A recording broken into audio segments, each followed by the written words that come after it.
Sama harka fuunee ijoollee Oromoo hundumti keessan kan addunyaa kana irra jirtan fayyaa keessan isiniin jecha har'a barnoota ajaa'ibaa isin agarsiisuuf dhufe jechuudha. Barnoonni keenya kaarraa isaaf beektan barnoota adda addaa kan qabannee dhufnu ta'a jechuudha.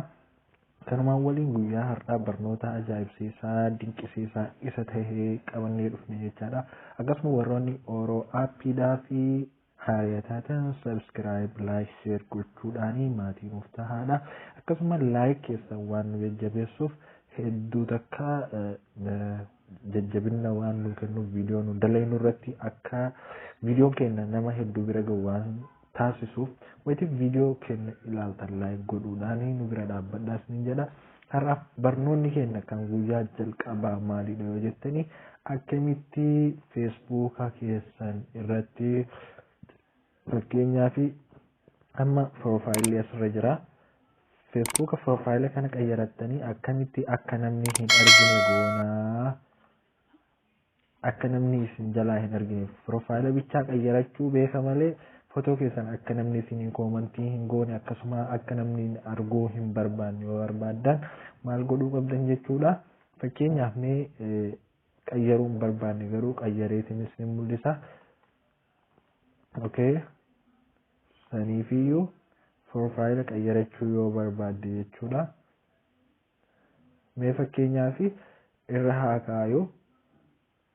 Okay. Egarra keessanii booda akkanatti eega qayyartanii booda kara jalaa kana gad dhuftan jechuudha. Okay. Kino akkanatti isinii dhufa minitii 3 gahee jira. Akkanitti asirra bootaa wanni sadiin kana tuqaa sadiin kana irra gattuu hixanii jechuudha. Bootaa idiit jiru kana irratti gattuu hixanii eegasii eega akkanatti irra gattuu hixanii booda akkana public friend naaman jee akkana isinii fida. Seymour ka jiru isa jala kanatti dhufu kana ni agartan jeetii yaada.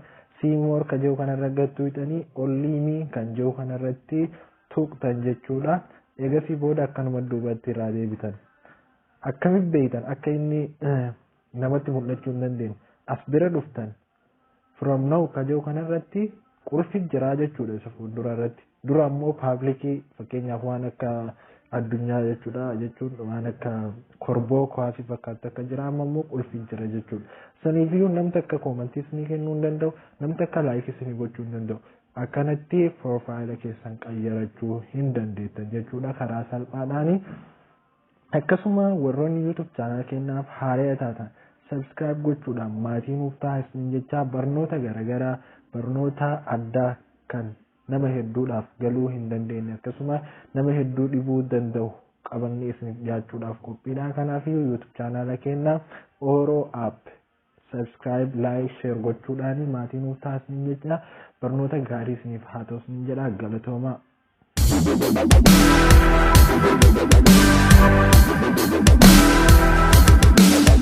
Thank you.